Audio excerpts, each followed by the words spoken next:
everyone, and welcome to the Chrissy B Show, and we're the program that's dedicated to your mental health, well-being and success. Now here on this program, it's our mission to provide you with the best content to keep you healthy and happy, and tonight's show is no different. Firstly, we'll be treating business owner Sarah Thomas with a makeover by makeup artist Ursula Jones, who'll also be showing us her tips on how you can get the catwalk look for less. And also, do you struggle with your perspiration? Well, if so, then don't sweat, as we've also got dermatologist Anton Alexandroff to give us some top tips on how we can control those wet patches. Later on, we'll be joined by singer Emily Estelle, who'll be performing her song Adagio, and fitness expert Marc Dressen will be showing us ways to blast the fat off your body. And I'll also be sharing my top 5 ways to overcome your insecurities. Now back to our well-being topic of the day. Did you know that sweating is a safe way of ridding your body from harmful toxins such as alcohol and cholesterol? It might sound surprising, but according to Medical Daily, sweating can lower the risk of kidney stones, purge the body of clogged pores, and can actually help fight bacteria, colds and illnesses such as tuberculosis and other dangerous pathogens. We can trigger sweating by ingesting caffeine, feeling nervous, or even being surrounded by someone we are attracted to. Well, before we meet Anton, let's hear how some of you are getting on with this. Becky says, ate breakfast, put dinner in crock pot, started laundry, I'm already sweating profusely. Survival Tips reminds us of the benefits of sweating. They say exercise. The more you circulate your blood through your body, the more vibrant you will look. Also, sweating helps detoxify your skin. DT Burns shows us an opposing view. They say vitamin and mineral deficiencies through excess sweating can cause injury. Carrie is confused. She asks, why is it that I wake up sweating in bed, but as soon as I get out of it, I'm freezing? So it does actually look like we are in need of a bit of an education on sweating, as well as some top healthy tips on how we can help control it. So here to do just that is consulting dermatologist Anton Alexandroff.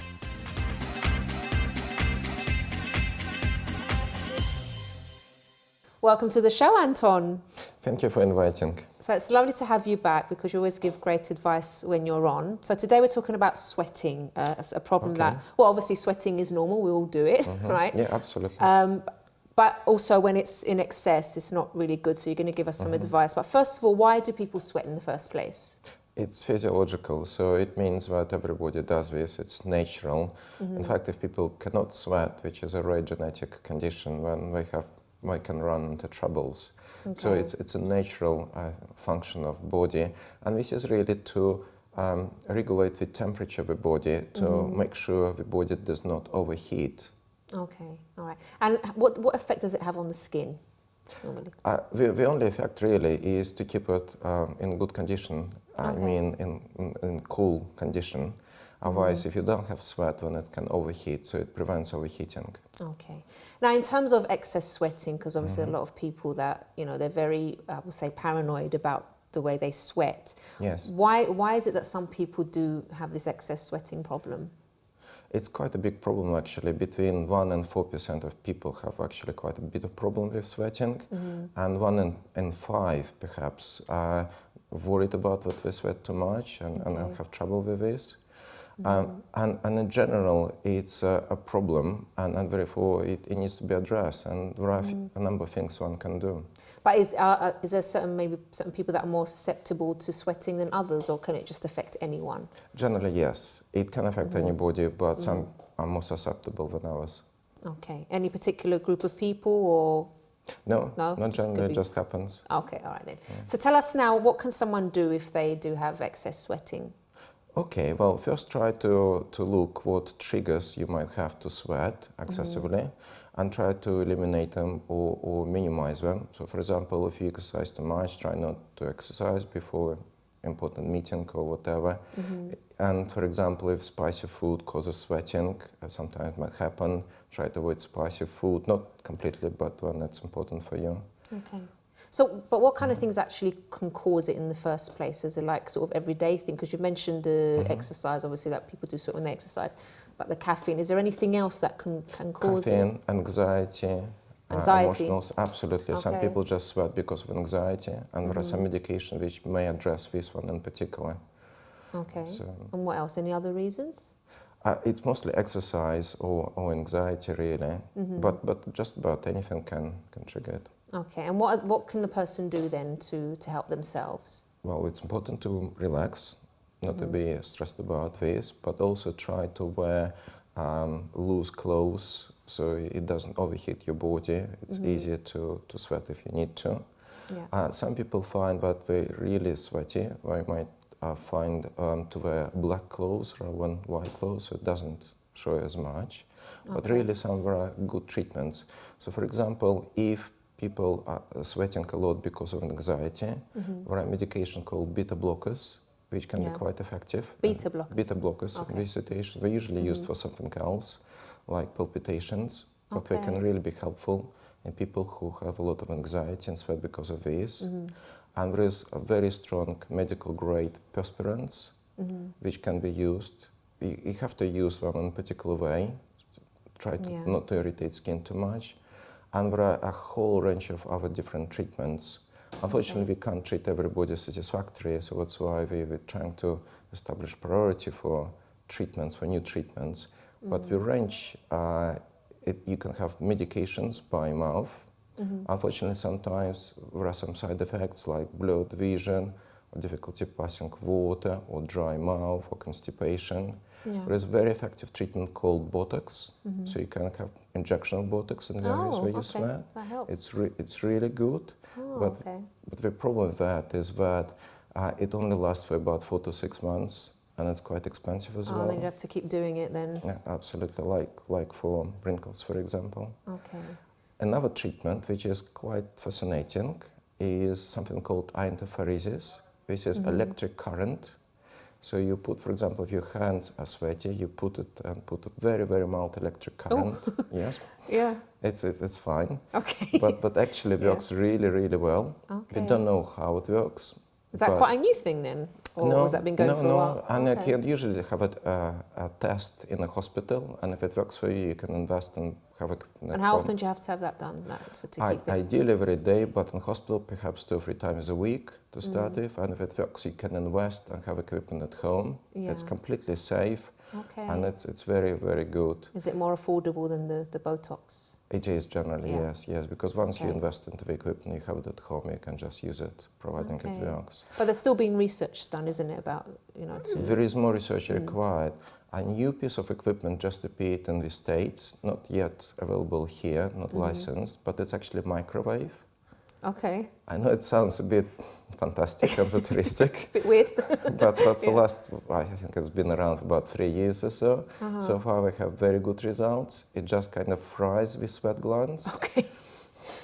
Yeah. But it's not available in the United Kingdom. Okay, so but it's still being tested out, or is it already being used? No, it's been used in the States, but not yet here. Why do you think? When do you think it's going to make its way to the UK? I don't know. It depends on the people who produce it, on the company which produces it. It has to apply for a license. This is how it works. So Anton, it sounds like there's quite a few options out there for people, and I know a lot of people maybe don't even. They're quite embarrassed to even talk about it or go to their doctor in the first place to get a referral. But, it's not something that they should keep to themselves. If it's really like an issue and it's making them feel down and paranoid and, maybe even affecting social life and things like that, then they should first of all go to their doctor and then get a referral, to a dermatologist or however, I don't know, can they come straight to a dermatologist or should they go to a doctor? GP or dermatologist, whatever is easy, really. So there are so many options available, like even the anti-perspirant, you said, the medical one, which obviously you can't buy over the counter, but at least, there's... Oh, you can buy it? You can buy over the counter, yes. Okay. But they do have drawbacks, so we don't have an ideal treatment. Yeah. But just to kind of talk about how important it is, because people who are severely affected may have to change top a few times a day because it just soaks through. If you're a salesman, for example, or you have PR job, and your hands are sweaty, it's difficult to shake hands. And kids sometimes, it's so sweaty we can't actually literally hold a pen. Wow. So it can have a very profound effect. Yeah. So definitely seek out the treatment, right? Definitely. If you're affected, come and see a doctor. Yes. Yeah, and there's always a solution. Well, we will usually can find. It's not ideal. That's why we're But at least research is still being done, and all these kind of. We're trying to focus research right now and to find the better treatment. Okay, brilliant. Anton, thank you so much for coming back on the show. Thank you. Right, guys, it's time for a break. And then after the break, we'll be seeing the lovely Sarah's makeover.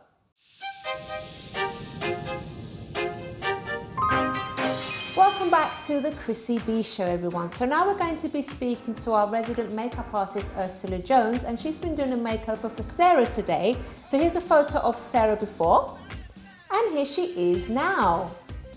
And she looks absolutely lovely. Welcome to the show, Sarah. Thank you for having me, Chris. And welcome to the show, Ursula. Hi, Chris. So, Ursula, why did you pick this particular look for the lovely Sarah? So we were talking in the makeup room, and Sarah was saying that you're a bit like myself. We either go either or, but you kind of wanted more of a natural lip, so we made her eyes pop, and we done a lovely shimmer on her eye. And we were saying she's got amazing eyebrows, and her skin's looking really lovely. I was really pleased with how her skin came out. Yeah. And nothing too over the top for you either, was it? You wanted something. Is that the kind of look you would normally go for? Is this something a bit different for you? This is a bit different, but in a good way, because normally it's very minimal mummy makeup first thing in the morning before heading out on the school run. So this is, Did you get lots of tips from Ursula? Yes. I need to get up earlier in the morning now to give me enough time to do it. Well, the eyes are looking lovely. They're really standing out as well, her eyes, aren't they? Yeah, most definitely. Mummy makeup, I like that. Mummy makeup, yeah. So, Sarah, we are going to be hearing your story later, and you're going to be telling us about your business as well. But Ursula's just going to give us some tips now on... Okay, we're going to talk about beauty on a budget. Okay. So I regularly get asked what are the best kind of duplicates, also known as dupes, of your higher street kind of branded makeup, because you don't have to spend a fortune. There are key pieces that I think you should maybe splash out if you have the money, but if you don't, that's fine. So we're going to go through some bits and pieces. Okay. Moisturiser, you know what I like with moisturiser. I always say moisturise your face, especially before bed, because that's when your skin replenishes of an evening. So this is a simple one. You can sometimes pick these up for as cheap as £2. So when I done the list for all these products, at the moment that was £4, but it's a really great moisturiser. You don't have to shell out a fortune, and this is really one of my top tips on moisturisers.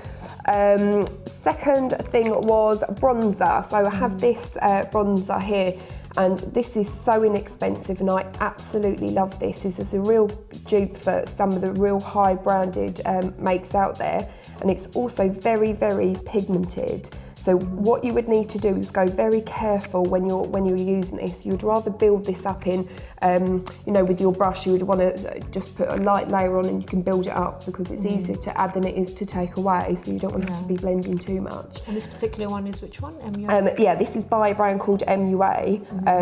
I find all of their products are very pigmented. I've also got one of their blushes here. Again, you can just see, look at the colour, it's gorgeous.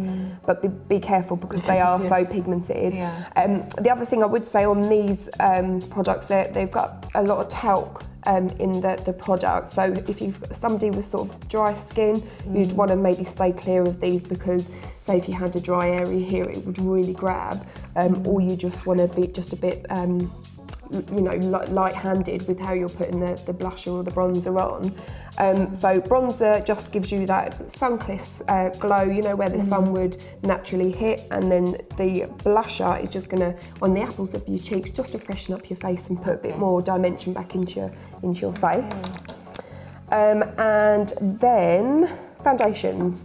I love these. I really can't rave about these enough. These are Bourjois foundations, and they're called Healthy Mix. They come in 2 bottles. One has a serum, which is the plastic bottle, and then this one in the glass just doesn't have it. So basically, this is great if you have drier skin. This is great if you have a combination to normal skin.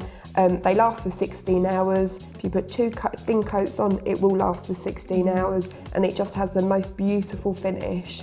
The other thing with these ones, they don't have an SPF in them. So basically, any product without an SPF will not give you that flashback if you use flash photography. So the higher the SPF, and you take a picture with flash photography or professional photography, sometimes you get that white glare on your face, so your face can look a different colour to your body, and that's because you've got a high amount of SPF on your face. Always wear SPF. I always recommend it. Doesn't matter if it's sunny or not outside. You have to look after your skin, but this is great, especially for brides, where they don't want to have that glow, and it's a great foundation. So gel eyeliners. So this is an Avon one. This is gel based. So once it goes on, it's on. It's not coming off. I've used this on both of you ladies today. Great. It's going to take us ages to get that off. Yeah, you will find. So you'll be like, oh my God. Nowadays, it's still trying to take it off. So you'll want to use something like an oil base, but you know, thanks. you could go to bed and this will be on in the morning.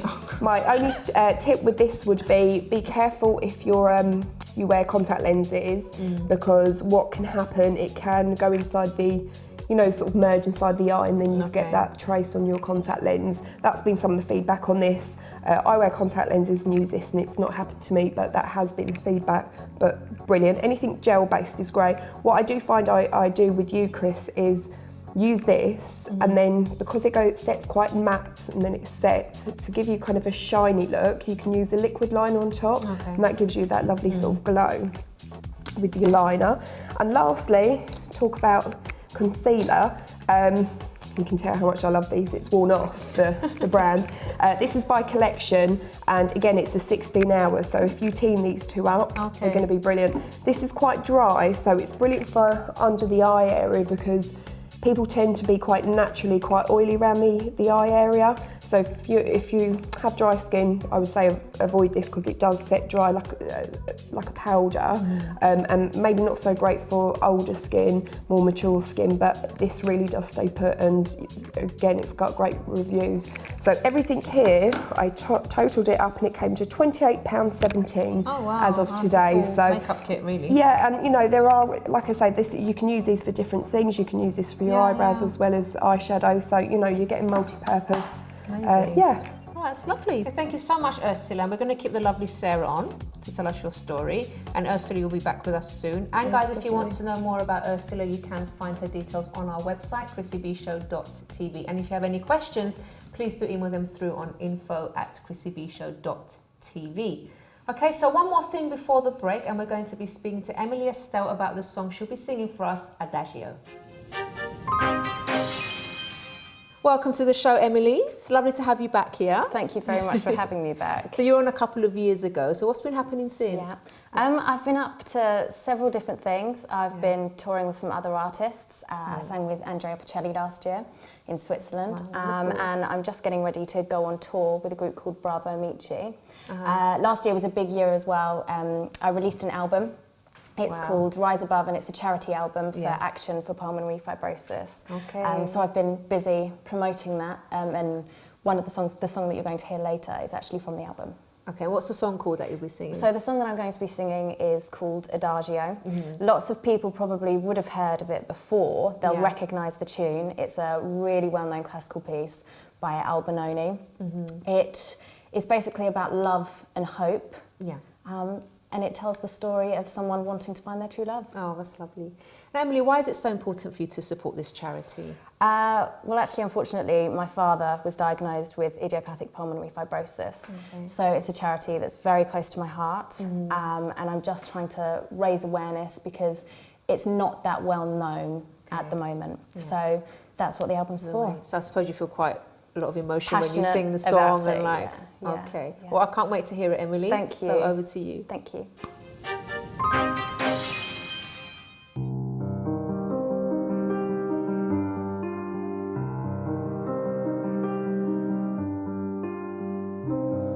Non so dove trovarti,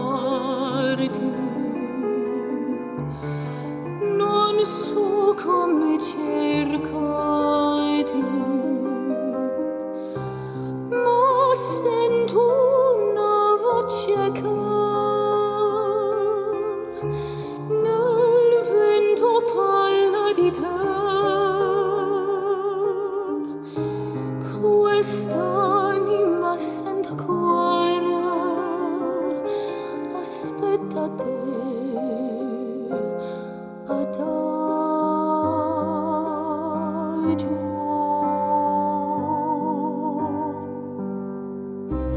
Lennati senza pelle, i sogni senza stelle, i mattini del tuo viso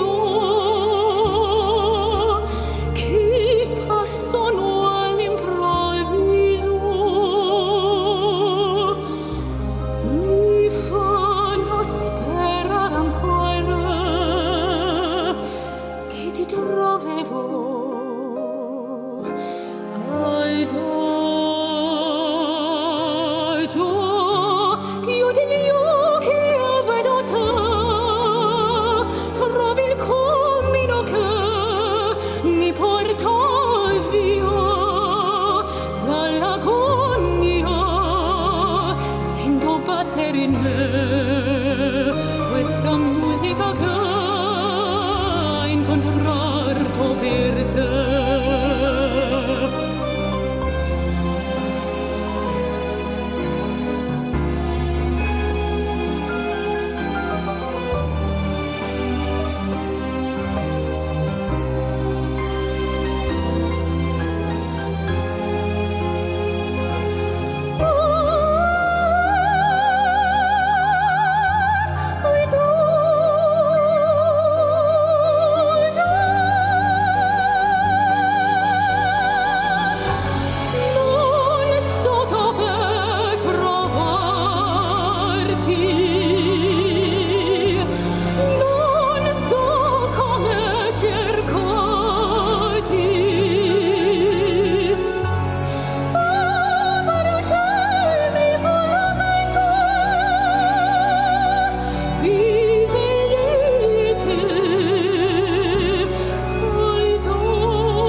Chrissy B, and my show is all about improving your mental health and being happy. Join me every Monday, Wednesday and Friday at 10 p.m. on my channel Sky 203. Visit chrissybshow.tv for more information and subscribe to our YouTube channel Chrissy B Show. You can also follow us on Twitter and Instagram at Chrissy B Show and on our Facebook page, The Chrissy B Show.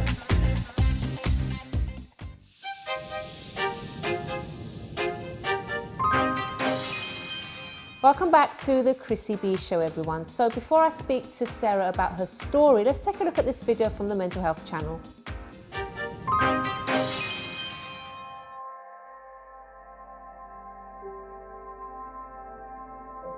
It took me a number of years to be able to make work about the anxiety. So showing the images at first did make me nervous, because I wasn't sure how people were going to react and what conclusions they were going to draw about me based on those photographs.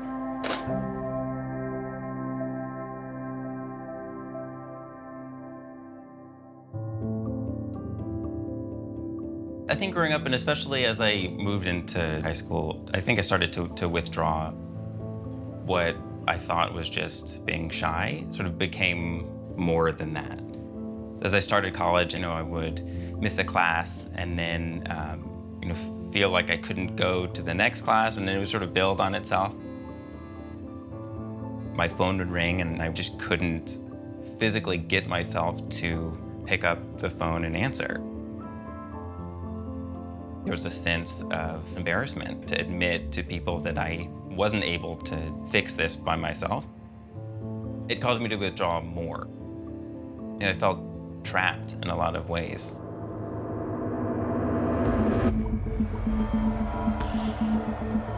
Ten years ago, I went to a mall.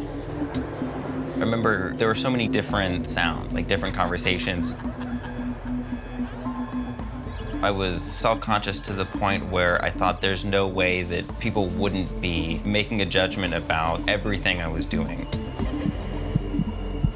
As the anxiety was building, it felt very physical. It felt very visceral. I felt very flushed and hot. My hands were trembling. And then, I ran away from it.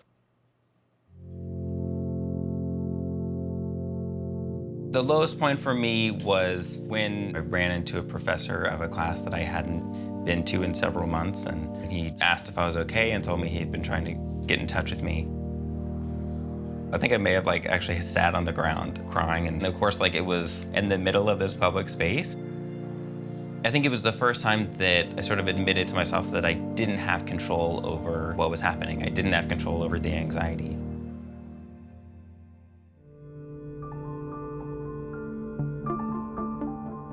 I met with a psychiatrist and was diagnosed with social anxiety disorder. After the diagnosis, I started medicine and meeting with a therapist. We started doing cognitive behavioral therapy to help me get a better grasp on what I was experiencing and how to sort of process those experiences.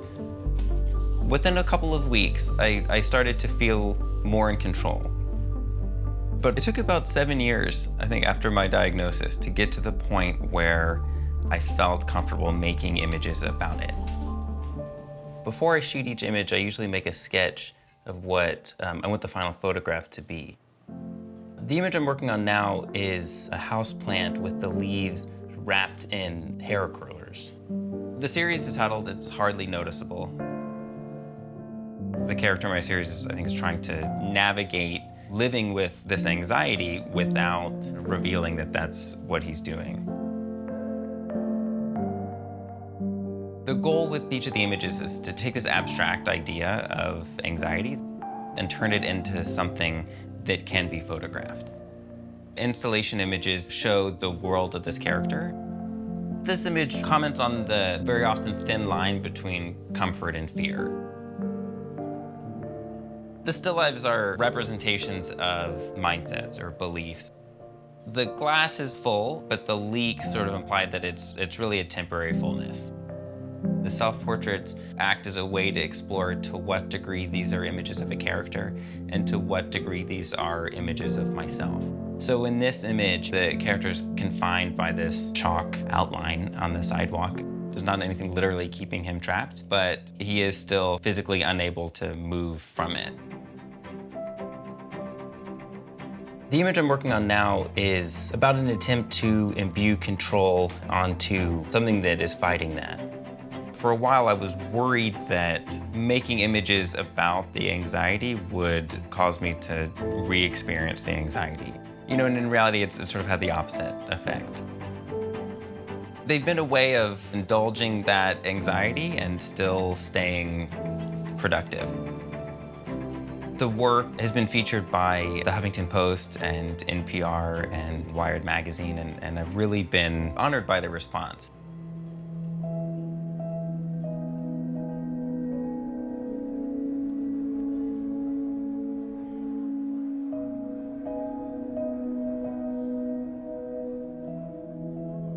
The anxiety is something that, it's been a number of years since it was at its worst. It is something that still comes up. It's something I think about. I think that's always going to be there. But, these busy places, I am okay. I don't really get anxious about it. Part of it is just sort of recognizing that it's there and making sure that it doesn't reach the point that it did before. In the fall, I'm starting a visiting professorship where I'm teaching photography and new media. Being a professor is sort of the epitome of what I was scared of happening before. Room full of people watching me and listening to everything I say and watching everything I do. It is strange, but I love it. Hello? I'm really lucky that I have such a supportive and loving and encouraging family. Opening up about it with my family and my friends, it forced me to summon up courage to be open about something that I had really been making an effort to hide. 15 million American adults are struggling with social anxiety. I think the most important thing is to remember that they're not alone in that struggle. They're not alone in experiencing those things.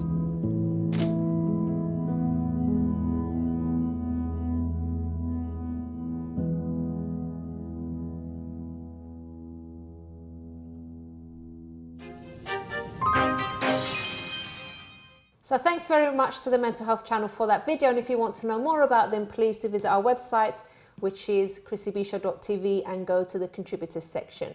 Okay, so now it's time to talk to the lovely Sarah. Welcome back, Sarah. Thank you. So you've had your lovely makeover, and now we're going to talk about your personal story, because you are successful today, you have your own business, but things weren't always easy for you. Can you tell us about life growing up, first of all?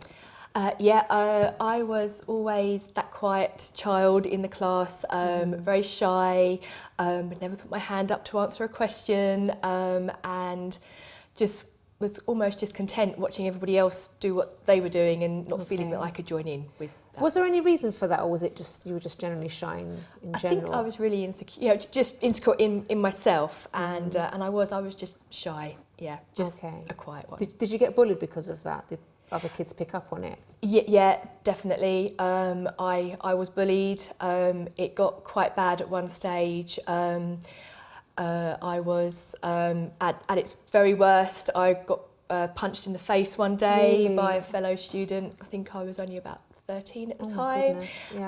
And then another incident was in PE one day. Somebody pinched me in the back of the leg. Doesn't sound very significant, but it caused, but for a child, it caused a scar that only kind of faded really, really recently. So I don't know, just the fact that somebody could do that to somebody else was quite hurtful. How did that make you feel about yourself with all this bullying going on? Just really low, and you know, again, it just kind of made me even more, more shy, because I just didn't want to put myself out there, because I just didn't feel worthy enough. You know, there obviously, these people are different to me, so I need to just hide away, and so that's what I did basically. All right. So things were quite tough, obviously, growing up, and you carried those insecurities with you through into your teenage years. But can you tell us then what happened with your dad?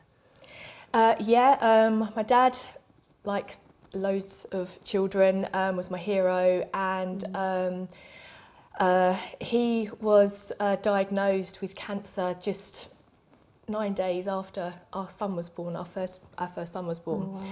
And so that was quite emotional, obviously, because you've got this bundle of joy on this side, and then you've got the horrible news that, you know, your dad's only got so long to go.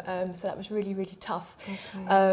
But it was great because we had the opportunity to kind of really be together and make the most of the time we had left. So so it is really sad and really tragic, but it I don't know, I just made sure that I made use of that time that was left to us, and I can safely say that I'd said everything that I ever wanted to say to him, so I kind of, you know, it felt kind of clean and, you know, and as comfortable. So it must have been like a really difficult situation. Obviously, like you said, you've got your baby now and you're happy on that side, but then this news about your dad was... And did it happen quite quickly with your dad?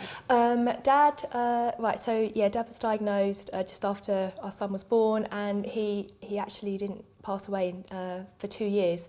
So in that 2 years, we had our second child, because I wanted to make sure that any grandchildren actually got to meet their granddaddy, which was really special. So Emily came along 17 months after, which was great, you know, so they just you got to see and spend time with him and everything. And I think on some levels as well, it was a really good distraction for the rest of the family, because, you know, you can't help but smile when there are children about, you know, so that actually, I think, was really good therapy for us all to have, you know, to have the little ones around. And this relationship that you had with your dad actually also led to you starting your own business, didn't it? Yes, it did. Yes, he is the reason.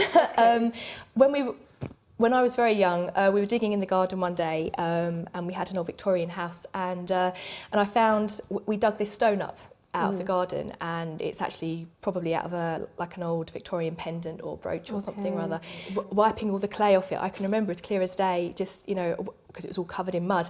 And I was just fascinated, and as a 6-year-old, I was quite convinced I'd found a real ruby. And, you know, I'd found real treasure, and, you know, Dad humoured me, bless him. And but then ever since then, I kind of went to the library and got books, and, you know, and then I just, this love affair of you know, jewellery and stones, and and you kept this all these years. That's like 30 years old. That's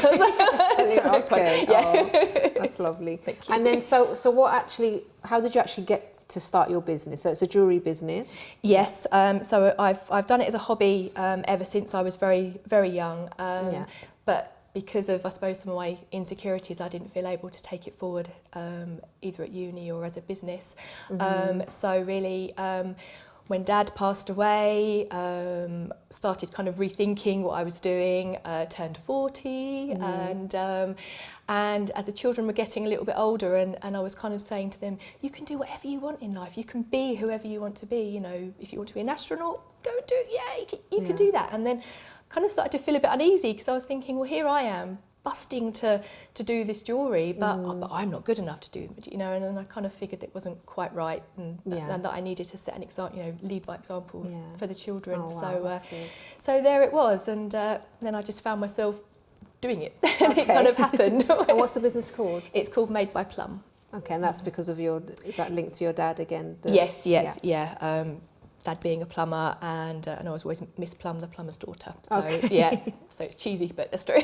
And how's the business going? What's it like having your own business? I love it because I get to work with some amazing people. I get to meet amazing people, and it feels so lovely to be doing something that I've always wanted to do. So you kind of feel really in tune, and let's say that. And I think the biggest thing really is just being able to work with such lovely people. I just feel really blessed. Yeah. What kind of things do you actually make? So you've got your bracelets there, you do your pendants? I work with either sterling or fine silver and beautiful stones. I like to use natural stones where possible. And I love making pieces for people that have got like an extra special meaning to them. So it's a bit of an anchor, or just something that they can hang on to if they're having some issues, and it kind of seems to help. It seems to just help them get. So you actually speak like with your customers and ask them what they want. Absolutely, I do bespoke pieces. So a couple of kind of examples would be I made a special bracelet set for a lady who had suffered a loss of a child, and we met, and I was able to design something for her that, for her, symbolised, it was like that link, that connection to her lost child. But to everyone else in the world, it would just be a bracelet. But for her, I know that it's really special, and that's the kind of work I really love to do, because in a tiny way it's just making it a little bit better for someone, and it's more special, isn't it? Like, definitely, and a bracelet is such in particular is to me such an amazing piece of jewellery, because other jewellery, you wear it and you don't see it. Everyone else gets to enjoy it, but a bracelet, you get to see it too, as the wearer. So it's great. So if you are having a bad day or feeling a bit insecure, if that special piece means something to you, then you've only got to look down and it's there, or you can just touch it and feel it. So I really find that bracelets in particular are great to design, because they can be so quite powerful. That's lovely. Now, so I just wanted to highlight something that you said, because all these years you kind of held back and you wouldn't sort of really put yourself out there because of the insecurities that you had and everything like that. But then with the kids coming along, it kind of sparked that inside of you, that you thought, actually I need to set an example. I need to show them that they can do this, because obviously that those insecurities could have passed on to your children as well. But what advice would you maybe give to someone that's watching now that is quite insecure like you were, but also has these dreams and these aspirations? What would you say to them? I would say if it's in you, you've got to go with it, because it's just going to be an itch that just stays with you. So you have to deal with it, because it's in you. It needs to come out. And if you can, just surround yourself with people that support you and believe in you, because I'm pretty sure I wouldn't have made it as far as I've made it with people around. They just make such a difference. So yeah. Sarah, I think you've been so brave, because like you said, you are a shy person, but you've been on TV, you've done it. Thank you. And has actually been amazing. You've been so lovely to speak to, lovely person, and I wish you all the best with your business and everything else. Okay, thank you so much. All right, guys, so we have reached the end of this segment, but don't go away, because after the break we have on fitness expert Marc Dressen, who'll be showing us 5 ways to blast the fat off your body. And also, I'll be giving you my tips on how you can overcome insecurities.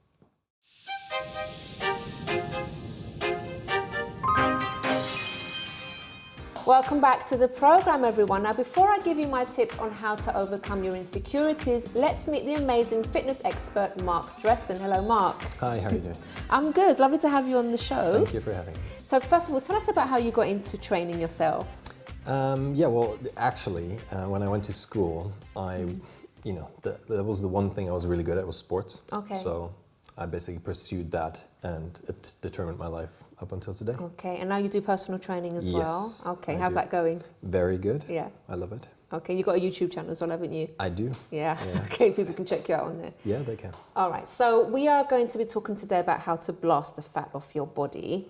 Right. Good question. A lot of people, obviously we know loads of people want to lose weight, but obviously it should be done in a safe way. So can you give us some tips, first of all, how you would maybe put together a training program, and what kind of advice would you give to someone that wants to lose some weight? Yeah, sure. There are a couple of things I would recommend. So when someone comes to me, first of all, we need to figure out what's their goal, or why are they here. And if you say to me, well, Mark, I just want to lose weight, then that's great, but why do you want to lose weight? Because it has to be a strong sort of motivation for you, because if I'm not there as your personal trainer, you're going to be sort of, this whole thing of New Year's resolutions are over 1 week later. Yeah, that's true. So once we got that sorted, then we look at a workout plan which suits you, which you like doing, and it doesn't mean to say it has to be a gym. It can also be something you enjoy doing. It could be dancing, could be swimming, could be any sort of sport, mainly getting your body moving. Okay. And the third thing is obviously nutrition, getting that sorted, and that's what most people struggle with. Do you help people with both then? Yes, Nutrition absolutely. and the, okay. Yeah. In terms of, just briefly about nutrition, what would you normally recommend someone that wants to lose a few pounds? Well, generally speaking, it's when people say I'm on this low fat, low carb, low whatever diet, I would not recommend to cut out certain foods, because most of the time the food is not the problem, it's that we eat too much of everything. Okay. And we need carbs, we need fat, we need protein, so cutting one of them out is not going to help you, because your body needs fat as well. Okay. Yeah. All right, so just eat everything in moderation, but the good type of fat and the good type of... Yeah, obviously, for sure. I mean, there are certain foods which you would say you should follow and keep less processed foods, more natural foods. Like one tip I always say is eat single ingredient foods, like a banana doesn't need a food label. Okay. Right, so it's pretty simple.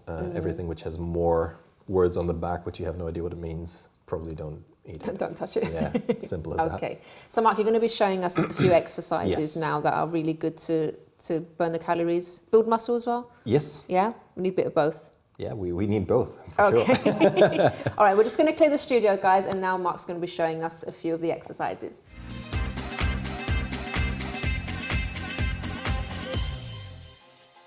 Okay, so Mark, what we're going to start with?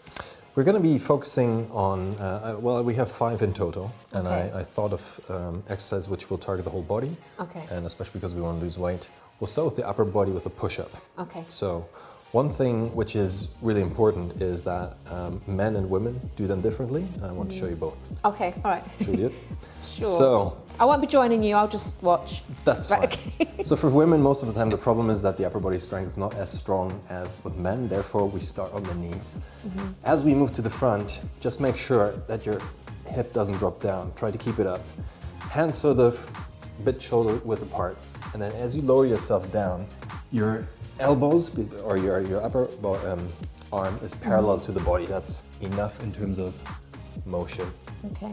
Yeah. For men, we just go onto the full plank, and then we lower ourselves down and back up. Just make sure that your head stays sort of in neutral position and all the way back up. All right. How many should you do of those, say in one workout? Like? Well, you could something for men, like 3 sets of 10.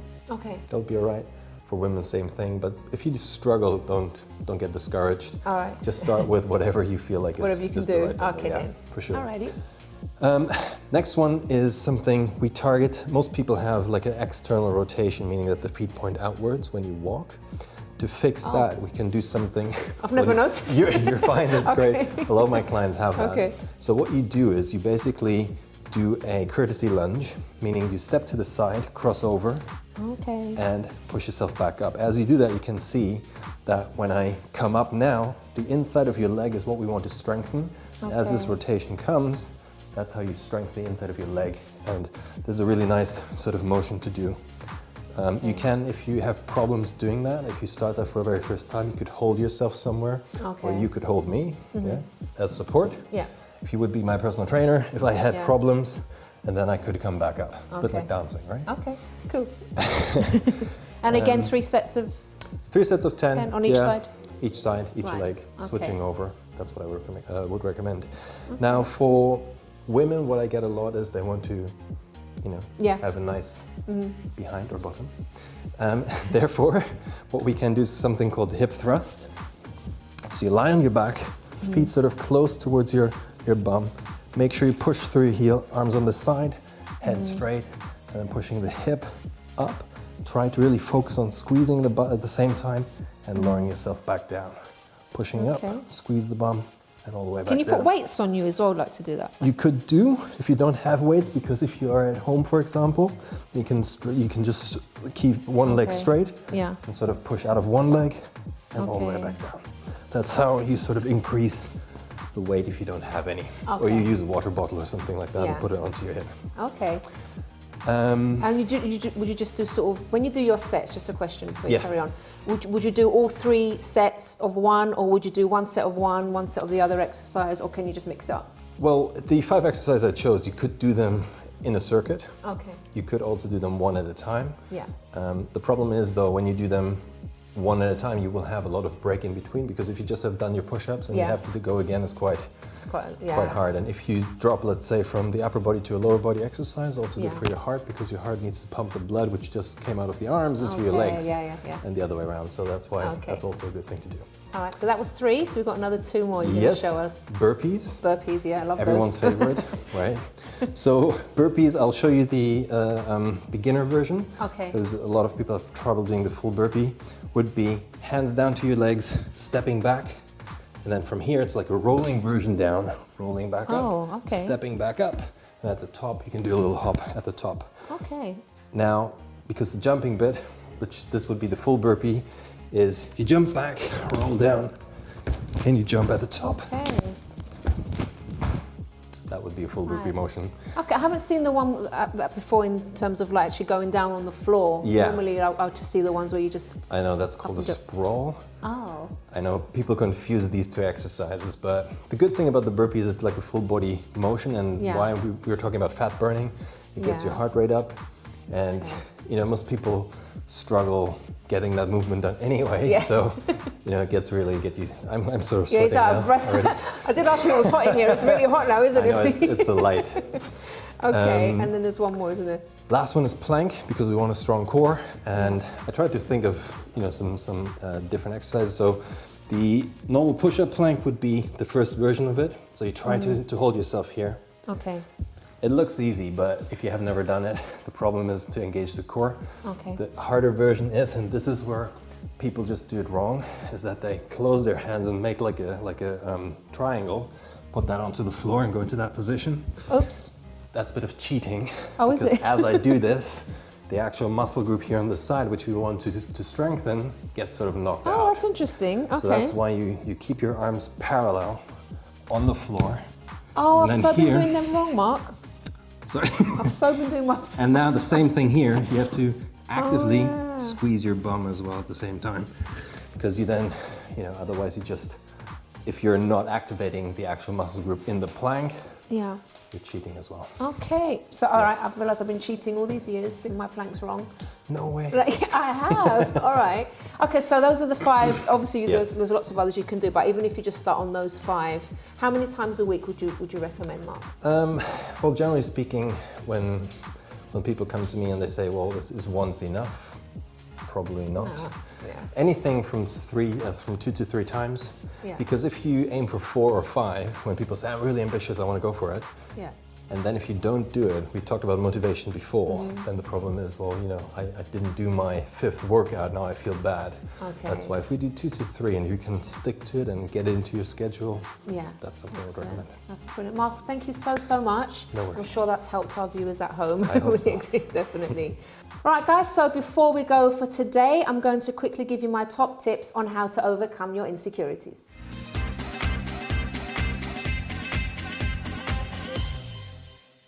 All right, everybody, so I have a bit of time left to quickly whiz through my tips on how to get through insecurities. My first tip is to forgive. So maybe there's a person that was putting you down all of your life. So it could have been a family member, maybe even a teacher, and it affected you, and you also realize you have a lot of resentment towards that person or people. So my best advice is just to let it go. Forgive them. Understand that they probably had their own issues and insecurities that made them behave that way in the first place. Not to excuse their behavior, but sometimes we don't realize that other people have been through some pretty tough things. So the fact is that you can't actually control what happened anymore. Everything it's all in the past now, but you can control how you move forward in your life and what you choose to hold on to and what you choose not to. So holding on to resentment and the past and bad feelings isn't going to help you. So it's best just to let that go. And if you need help with that, please do ask for help. If it's professional help, if it's just talking to a friend, make sure you get that done. My second point is approval. Don't look for approval from others. So maybe when someone says, for example, that you look nice, only then you think you look nice. If someone says that you did a good job, only then you believe that you did a good job. So don't be doing things for other people. Do a good job for yourself. Look nice for yourself. Approve yourself. Or maybe something that a lot of people, a trap that a lot of people are falling into recently, in recent years, is the social media. So maybe you post something on social media, and then literally you're checking every few minutes to see how many likes you have. And if you don't have enough likes, you post something else. Oh, let me post this one because that one didn't get much response. So you're looking for approval from other people for even your photos. So try and police that. If you're posting pictures and things just for likes, just to get other people to like you and to comment about you, that actually does point to insecurity. Why not post things to help others instead? That's just a little trick for you there. The third point is don't compare. So if you are constantly comparing yourself to others, whether it's the way they look or what they have, what they're doing even, you will become pretty miserable. If they're doing really well, for example, and you're not, maybe you're going to start to harbor negative feelings such as envy or jealousy. So instead of that, why don't you use that energy to better your own life and do well using what you have? There's no point in any of us comparing ourselves to other people, unless, for example, it's someone that inspires you. It's not that you're comparing yourself to them, but it's actually saying to yourself, wow, they've done really well. I reckon I could do that as well. I'm going to sort of get some advice from that person, or I'm going to read up on them, on their backstory and what they did to get to where they are today. So it's not like a negative feeling that you're having of jealousy or like, oh, how come that person's doing well and I'm not? It's that kind of like, wow, that's really good. That's really inspired me. I want to do really well too. All right, guys, so we have reached the end of today's program, but if you have a story that you would like to share, maybe you would like to have a makeover on this show, or you'd like to nominate someone that you feel deserves one, please do get in touch with us. You can email us on info@chrissybshow.tv. You can also tweet us at Chrissy B Show or leave a message on our Facebook page, The Chrissy B Show. Until next time, bye-bye for now. Now, we here at The Chrissy B Show make it our mission to provide you with the best content to help keep you healthy, happy and... It might sound surprising, but according to Medical Daily, sweating can lower the risk of kidney stones, purge the body of clogged pores and actually... Now back to our well-being topic of the